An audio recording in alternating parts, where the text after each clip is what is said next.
அடி பலமாக விழுகிறது என்று தெரிந்தவுடன் ஐரோப்பிய நாடுகளின் உதவியை அமெரிக்கா நாடியது. ஆனால் ஐரோப்பிய நாடுகள் இது தங்களின் போர் அல்ல என்று கூறி ஒதுங்கிக் கொண்டன. இது ட்ரம்ப் மற்றும் அமெரிக்காவின் ராஜதந்திரத்திற்கு கிடைத்த ஒரு பெரிய அடி. இதனால் ட்ரம்ப் மற்றும் அமெரிக்க இராணுவம் சோர்ந்துதான் போனது.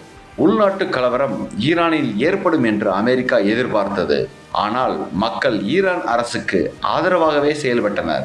அதற்கு எதிர்மாறாக அமெரிக்க மக்கள் ட்ரம்பிற்கு எதிராக போராட்டங்களில் ஈடுபடத் தொடங்கினர். இது அமெரிக்க அரசை ஆட்டுவித்து மற்றும் ட்ரம்பின் செல்வாக்கை குறைத்தது. அவர் சார்ந்துள்ள அரசியல் கட்சி அவருக்கு கடுமையான நெருக்கடியை ஏற்படுத்தியது. இந்தியா உள்பட உலக நாடுகள் அமெரிக்காவிற்கு நெருக்கடியை கொடுக்க தொடங்கின. ஹார்மோஸ் நீரிணை மூடப்பட்டதால் ஈரானின் எண்ணெய் மற்றும் எல்பிஜி கிடைக்காததாலும் பல நாடுகள் திணறத் தொடங்கின. உலகளாவிய பொருளாதார நெருக்கடி ஏற்பட்டது. பாகிஸ்தான் பள்ளி கல்லூரிகளை மூடியது. ஸ்ரீலங்காவிலும் இதே நிலைமை ஏற்பட்டது. பங்களாதேஷ் பரிதவித்து போய்விட்டது. பங்களாதேஷ் இந்தியாவிடம் உதவி கேட்டு வேண்டுகோள் விடுத்தது. இந்தியாவிடம் உள்ள ஸ்டாக் எண்ணெயை வழங்கி உதவுமாறு கேட்டுக்கொண்டது.